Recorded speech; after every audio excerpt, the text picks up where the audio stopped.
Hello there again, folks, and once again a warm welcome to all you guys out there in the YouTube world. Just now going to put up a review of the Razer Nostromo, as I promised I would do earlier on. This is a gaming keyboard, I suppose is the best way to describe it, that puts all of the commands right at your fingertips. That's a side-on view of the device itself. Just going to turn it around now so you can see more what it looks like in reality. Now when you're using it, you place your palm on it like this, which gives you easy thumb access to the four-way direction pad, the button there, and the button down the bottom. Now the device itself has 14 keys just up here along with a mouse wheel, and you have a 15th key down here, and you have a four-way directional pad and another button just there. You can also effectively triple the number of buttons on this device by switching between them, and you can see this light here designates which one of the 1, 2 or 3 settings you're on to allow you to do that. Now all of this is controlled once again from within the Razer software, which I'll show you in a moment. Now this one comes in blue. There have been some later versions of this device released called the Orb Weaver, and there's another one as well, which effectively they do exactly the same thing. They have changed some small things, but for me nothing fundamentally has changed enough to make me want to move away from a Nostromo. Now you can turn the blue light off if we just flip this thing over to the bottom. You can see on the bottom as well there are several rubber pads and feet to stop this from moving anywhere, but just by sliding this across you can see the lights have now been turned off, but the device itself will still function. So I'm just going to pop him back on now. And now I'm just going to show you how this works in the Razer software. So I've just popped the Razer software up there now.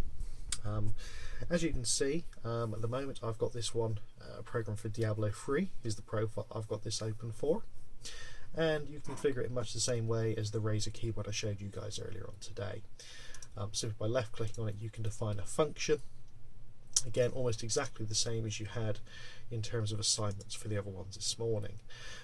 In my case I simply have the top row combined to replace keys 1 to 4 and then T for Town Portal and Diablo 3. And I have, in order to program these buttons, which you can see my mouse pointer, you go to the side view, and you can see I've got that bound to shift, which keeps your character in place, and that one for Q, which is your health potion in Diablo 3. Again, you can also see I've got custom bindings on the four-way pad there. That's pretty much is the software for this one. Now I must admit, when I first bought this device I thought it was a bit gimmicky. I've already got a keyboard, what do I need this for? But having used it a lot, I must now say that I do find it a very, very useful device, because it's far more natural a position with the rest that you have on the device just down here. Your hand sits in a lovely position. You can get to all the keys without really moving your hand at all. The wrist rest itself is also removable. You can just pop it up like that, and you can see underneath there are 2 potential positions that you can have this in. So there is a degree of adjustability depending on who you are, how you think you want this set. With the later versions like the Orb Weaver, etc., again there are more adjustable positions available, but bearing in mind they seem to start in around the £70 to £80 mark, and I picked this one up for around £40 I think. In a sale, if you can find one of these at a lower price, they're certainly worth doing. Also Logitech do their own version, I think called the G13, which I haven't personally used, but it does also have an LCD screen on it, so it could be of interest.